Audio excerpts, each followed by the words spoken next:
அதாவது குறிப்பிட்ட தேதியில் போராட்டம் என்கிற முறையில் இல்லாமல் மாநிலம் முழுவதும் இந்திய நாடு முழுவதுமே பட்ஜெட்டை எதிர்த்த போராட்டங்கள் என்பதற்கான கால் கொடுத்துருக்கோம். அங்கங்கே நடந்துக்கிட்டு தான் இருக்கு. பேச்சுவார்த்தை இந்த தேர்தல் கூட்டணி பேச்சுவார்த்தை குழுக்கு எத்தனை தொகுதி கேட்குற மாதிரி இருக்கீங்க?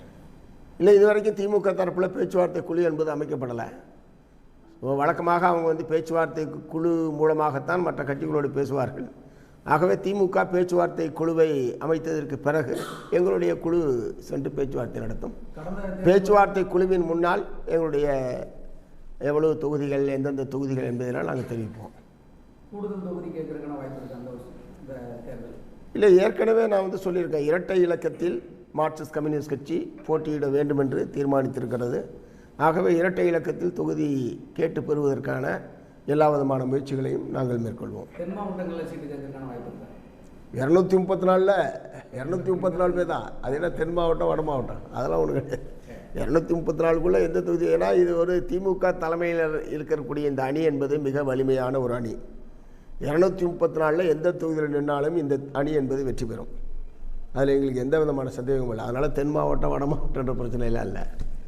சார், பாலியல் குற்றவாளி மோடியை வச்சு ஆட வச்சதாகவும் அது வேணாம், அதுதான் பார்லிமெண்ட்டில் இன்றைக்கி பிரச்சனையாக இருக்குது. அதனால தான் அந்த பொருளாதார 25% 18% ட்ரம்ப் அதெல்லாம் யூகங்களில் வருது. வேணாம், அது இன்னும் ஒரு நாளைக்கு ஒரு நாள் 2 நாள் இன்னும் மெசேஜ் வரட்டும்.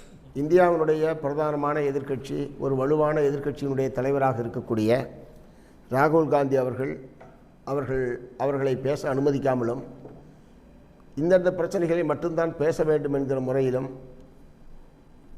பாரதிய ஜனதா கட்சியினுடைய நாடாளுமன்ற உறுப்பினர்களும் சபாநாயகரும் ஒரு வாய்ப்பூட்டு போடுகிற நடவடிக்கையில் ஈடுபட்டதை எதிர்த்த குற்றத்திற்காக அவரை பேச அனுமதிக்க வேண்டும் என்று கேட்டதற்காக சிபிஎம் உள்ளிட்ட எதிர்க்கட்சி நாடாளுமன்ற உறுப்பினர்கள் சஸ்பெண்ட் செய்யப்பட்டிருக்கிறார்கள். இது வன்மையான கண்டனத்துக்குரியது. இந்த ஜனநாயக படுகொலையை கண்டிப்பதற்கு அனைத்து கட்சியை சார்ந்தவர்கள் முன்வர வேண்டும். நாடாளுமன்ற உறுப்பினர்கள் மீதான இந்த சஸ்பெண்ட் நடவடிக்கையை திரும்ப பெற வேண்டும் என்று மார்க்சிஸ்ட் கம்யூனிஸ்ட் கட்சியின் சார்பில் கேட்டுக்கொள்ள விரும்புகிறேன். அது மாதிரி நேற்றைய 2 நாட்களுக்கு முன்பாக பாராளுமன்றத்தில் மத்திய அரசாங்கத்துடைய பட்ஜெட் என்பது தாக்கல் செய்யப்பட்டிருக்கிறது. அநேகமாக இந்திய வரலாற்றிலேயே இவ்வளவு மோசமான ஒரு பட்ஜெட்டு வேறு எப்போதுமே இருந்திருக்காது. இந்தியாவினுடைய எந்த பிரிவு மக்களுக்கும் எதுவுமே எந்த விதமான நன்மையும் செய்யாத மிக மோசமான ஒரு நிதிநிலை அறிக்கையை நிதியமைச்சர் நிர்மலா சீதாராமன் அவர்கள் தாக்கல் செய்திருக்கிறார்கள். அநேகமாக அனைத்து பகுதியினரும் இந்த நிதிநிலை அறிக்கையை கண்டித்து தங்களுடைய கண்டன குரலை எழுப்பிக் கொண்டிருக்கிறார்கள். இதை கண்டிக்காத அல்லது இதை பற்றி கருத்தே சொல்லாத ஒரே ஒரு தலைவர் விஜய் மட்டும்தான்.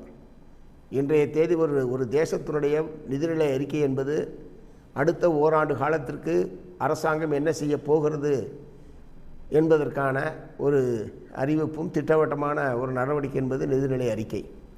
ஆனால் ஒரு கட்சியினுடைய தலைவர் என்றும் அடுத்து தான் முதலமைச்சர் என்றும் சொல்லிக் கொண்டிருக்கக்கூடிய ஒரு கட்சியினுடைய தலைவர் நிதிநிலை அறிக்கை சம்பந்தமாக எதுவுமே சொல்லாமல் வேறு ஏதோ அவர் பேசிக்கொண்டிருக்கிறார். இப்படிப்பட்டவர் தான் அடுத்து முதலமைச்சராக வர வேண்டும் என்று துடித்து கொண்டிருக்கிறார். இதற்கு ஒரு பகுதி மக்கள் ஆதரவு தெரிவித்து கொண்டிருக்கிறார்கள் என்பது மிகுந்த வருத்தத்துக்குரிய ஒரு விஷயம். சின்ன சின்ன கட்சிகள் கூட நிதிநிலை அறிக்கை சம்பந்தமாகவும் தனிப்பட்ட நபர்கள் பல்வேறு அமைப்புகள் கருத்துக்களை தெரிவித்து கொண்டிருக்கிறார்கள். அவர் ஆதரித்தே கூட கருத்து சொல்லிட்டோம், எழுத்து தான் கருத்து சொல்லணும் கூட அவசியம் கிடையாது. ஆனால் எந்த கருத்துமே சொல்லாமல் இருப்பது என்பது எந்த விதத்தில் அது நியாயப்படுத்த முடியும் என்பதை நான் கேட்க விரும்புகிறேன்.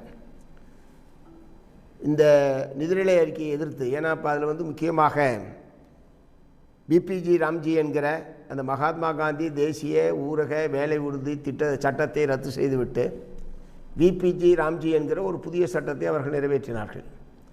அந்த சட்டத்தில் 100 நாள் வேலை என்பதை 125 நாட்கள் ஆக்கப் போவதாக அவர்கள் சொல்லிக்கொண்டார்கள். அப்படித்தான் சட்டத்திலும் குறிப்பிடப்பட்டிருக்கிறது. ஆனால் இப்போ இந்த நிதிநிலை அறிக்கையில் பார்த்தீங்கன்னா வெறும் 95,000 கோடி ரூபாய் மட்டும்தான் ஒதுக்கீடு என்பது செய்யப்பட்டிருக்கு. அந்த திட்டத்தில் ஏற்கனவே பயன்பெற்ற பயனாளிகள் அனைவருக்கும் 125 நாள் வேலை தர வேண்டும் என்று சொன்னால் 4 லட்சம் கோடி ரூபாய் நிதி ஒதுக்கீடு செய்தால்தான் அந்த 125 நாள் என்பது வழங்க முடியும். ஆனால் இப்போ அவங்க நாளில் ஒரு பங்கு வெறும் 95,000 கோடி மட்டும்தான் ஒதுக்கியிருக்காங்க. வெறும் 25 நாட்கள் மட்டும்தான் வேலை தர முடியும். இந்த சட்டத்தை தான் அதிமுகவுடைய பொதுச் செயலாளர் திரு எடப்பாடி பழனிசாமி அவர்கள் வரவேற்றது மட்டுமல்லாமல், நாங்கள் ஆட்சிக்கு வந்தால் 150 நாட்களாக வழங்குவோம் என்று வேற ஒரு புதிய வாக்குறுதி வேறு கொடுத்துருக்கிறாரு. இப்போ ஏற்கனவே 25 நாளைக்கு தான் அவங்க நிதியை ஒதுக்கியிருக்கிறாங்க. அப்படின்னா ஒரு 150 நாள் தருவாரா என்கிற கேள்வியை நான் வந்து எழுப்ப விரும்புகிறேன். குறைஞ்சபட்சம் இதற்கான நிதி ஒதுக்கீட்டை அதிகரிக்க வேண்டும் என்கிற கோரிக்கையை கூட நிதிநிலை அறிக்கை சம்பந்தமான அவருடைய அறிக்கையிலே அவருடைய கருத்தாக அவர் வெளிப்படுத்தவில்லை. ஆக ஒட்டுமொத்தமாக நாடு முழுவதும் உள்ள கிராமப்புற மக்களை பிஜேபியும் அதிமுகவும் சேர்ந்து ஏமாற்றி கொண்டிருக்கிறது என்று நான் குற்றம் சாட்டுகிறேன்.